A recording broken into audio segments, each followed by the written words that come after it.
আজকে নিয়ে চলে এসেছি এক ভিন্ন স্বাদের চিকেন রেসিপি।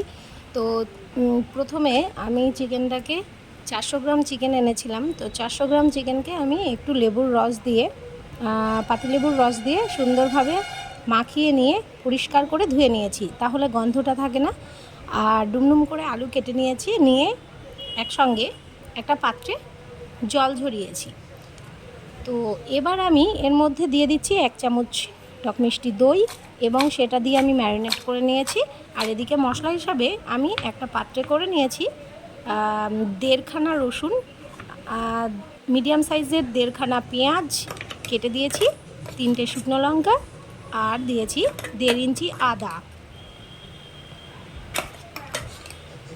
এইগুলোকে আমি ভালো করে পেস্ট করে নিয়েছি এবং আলু আর মাংসগুলোকে যেটা দই দিয়ে ম্যারিনেট করে রেখেছিলাম সেটার ভেতরে আমি 4 চামচ মশলা দিয়ে আমি এটাকে ভালো করে ম্যারিনেট করেছি। এবং এর মধ্যে ম্যারিনেট করার সময় আমি দিয়ে দিয়েছি সরষের তেল। এবার আমি এটাকে ভালো করে ম্যারিনেট করে নিচ্ছি।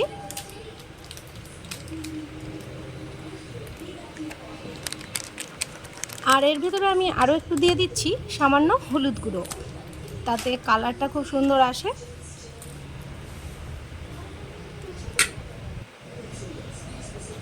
আমি এটাকে সুন্দরভাবে ম্যারিনেট করার সময় দিয়ে দিচ্ছি একটু লবণ।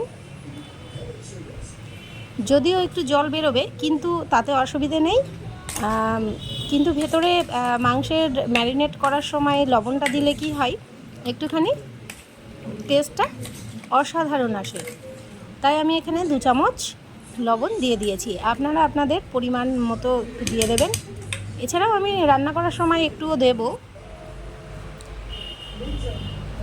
আমার ম্যারিনেট করে রাখা হয়ে গেছে, আমি প্রায় ঘন্টাখানেক রেখেছিলাম।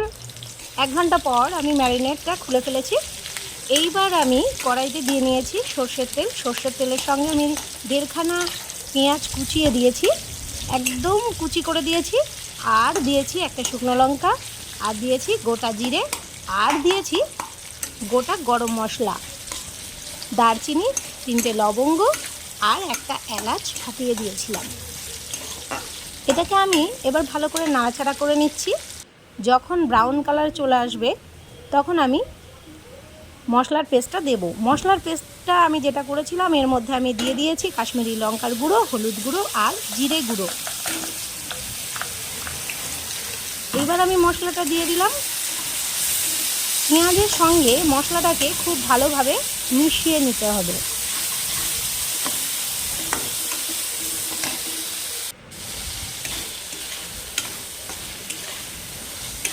যখন তেল ছেড়ে আসবে, দেখুন তেল ছেড়ে এসেছে, এইবার আমি দিয়ে দেব ম্যারিনেট করা মাংস আর আলুগুলো।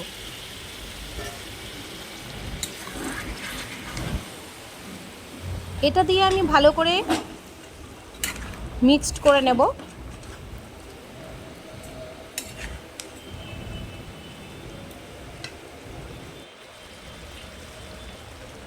এটাকে সম্পূর্ণ আমি ভাপে ভাপে রান্না করব। গ্যাসের ফ্লেমটা একদম লো ফ্লেমে দিয়ে দেব। আর আমি ঢেকে দিয়েছি সুন্দরভাবে। দেখুন এটা 50% সেদ্ধ হয়ে গেছে। ঠিক এই সময় আমি কষানোর সময় আমি দিয়ে দেব গরম মশলা। গরম মশলা দিলে টেস্টটা আরও সুন্দর হয়। তো গরম মশলা দিয়ে আমি আরও একটু খানিকটা ঢেকে দিয়েছি।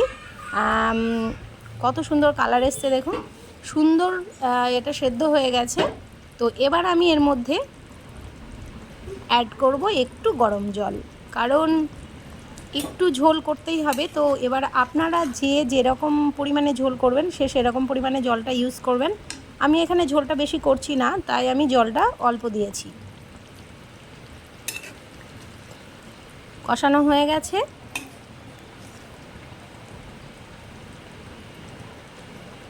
সেদ্ধও হয়ে গেছে আলুগুলো, মাংসগুলো।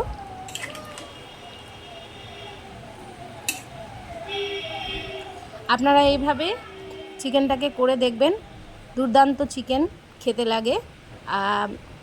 এরকম চিকেন হলে গরম ভাতের সঙ্গে আর কিছুই লাগবে না। তো আমার রেডি চিকেনটা। আমি নামানোর সময় আর কিছু ব্যবহার করিনি।